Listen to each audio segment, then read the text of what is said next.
Hey you guys, welcome back to my channel. If you're new here, I'm Christina, and in today's video, I'm going to be sharing with you a flip through of my brand new homeschool planner that I am using, that I've been using. I think this is the third year in a row from For the Love of Homeschooling. I get questions about my planner all the time, and I just got the new updated 2024 version of it. And I shared last week in my video all about my February homeschool plans and goals and my January recap. I shared with you my new planner, and I also said that I would be sharing a flip through for those of you who are interested. So that's what I'm going to do today.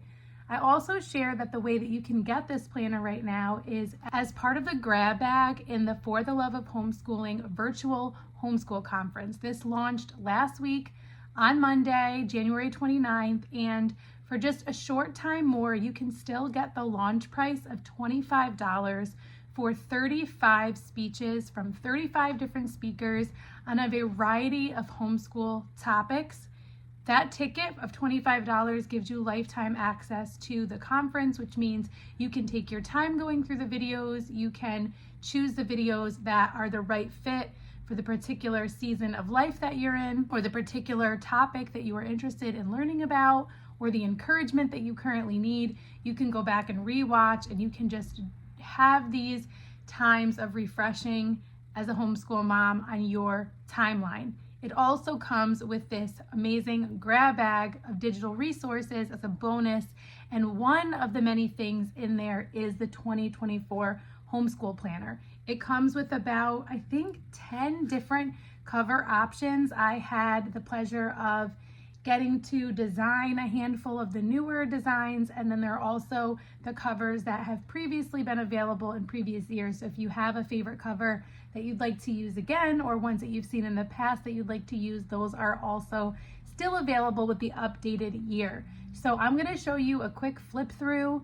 I print these myself. I like to print about 3 to 4 months at a time. So I just did January through March, but me showing you that, you'll already have an idea for exactly what is in there. And I always like to mention, one of the benefits of purchasing a digital planner is that you can pick and choose and sort of customize what you want in your planner. If there are pages that you feel like you won't use, you don't have to print them. If there are pages that you might want more of because you like them, you can insert them in different areas that you might want them.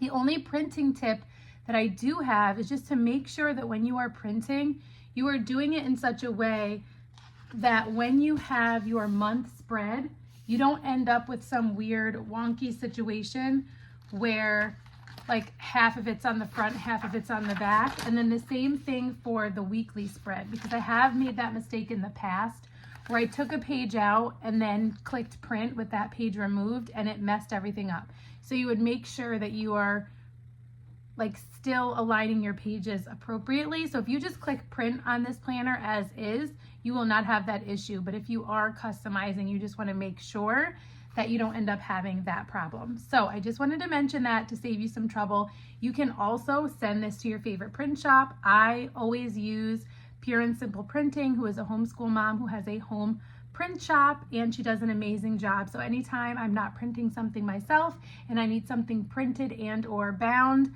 I send those to her. So I also have a discount code for that, and I will link that down below. The link for the conference, as well as the grab bag that comes along with it, is linked in the description box below as well. So that is where you can get the planner. That is where you can find the homeschool conference. Let me flip through this so you can check it out and see if you think it's a right fit for you. Okay, so as I mentioned, you can choose from a variety of different cover options. I will probably change mine according to the season if I get sick of it or if it gets beat up. But I just like to use these matte covers. I also have laminated the covers in like a matte laminating sheet in the past. I just prefer the matte over the shiny. And then I have a binding machine that I use that I can link down below in case you're interested in printing and binding on your own. Here is the overview calendar for the year. And then we have the bullet journal notes and line notes here.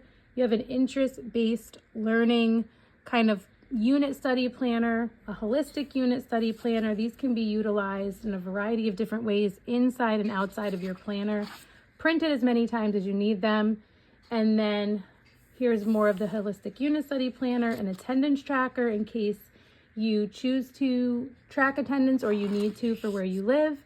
These checklists for morning, afternoon, evening routine and preparing for tomorrow, I feel like are so helpful in and out of your planner. Once again, you could print these weekly, monthly. You can have one for each of your different kids. You could do them, print them and then laminate them so that they're dry erase to be used daily. Curriculum planners, curriculum budgeting sheets, password trackers, which are super helpful if, like me, you always forget your username and passwords. Half year at a glance for just kind of getting things down ahead of time. There's a section for birthdays, traditions, and then this is where you get into your monthly pages that are in there for every month. So this is just kind of like in the beginning. And then you always have the wish list. So this is where I like brain dump every month, what I want to get to or remember to do, I put here. And then there is the reality where you really want to prioritize those things that you've listed. This is new. This is the field trip planner, which I think is really cool. This is helpful if you're trying to be a little bit more organized with field trips or more intentional about them or like to see things down on paper. And then you have your monthly spread, always has an encouraging homeschooling quote notes area on the side. And then your weekly spread. So I like how they come blank. You just write in the dates, and then I like that this is blank as well because you can choose how you want to use this. You could have a different section for each of your different children if they're doing different things. You could have different subjects listed here. I'll show you how I typically do mine. That's been working really well for me. So I write in the dates at the top. I split the weekend just into Saturday, Sunday, and then I leave like this section at the bottom is for me. It's kind of like running to-do lists, both things I want to get to throughout the week because I don't plan out each and every day ahead of time. I kind of make a list of things I want to get to. And then I adjust and flex as the week goes on. And then I kind of do a combination of planning and backwards planning. I kind of fill in things as we go, which I still have more things that I needed to fill in from this past week that I haven't yet, but that's totally fine. And then just for my work things, I put them here. Things that I need to post for brands and things like that, I'll list here. I used to call this morning time, but I have found that it's not always in the morning. So I've just relabeled it group learning. This is where we come together for devotions and read alouds and any lessons that we're doing as a group. And then my 3 oldest kids have sections here, which captures their independent work. And then, like I said, this is my to-do list. As my younger 2 kind of move up the ranks, this is probably going to adjust. But for right now, I don't feel any need to capture in a written way anything I'm doing with them.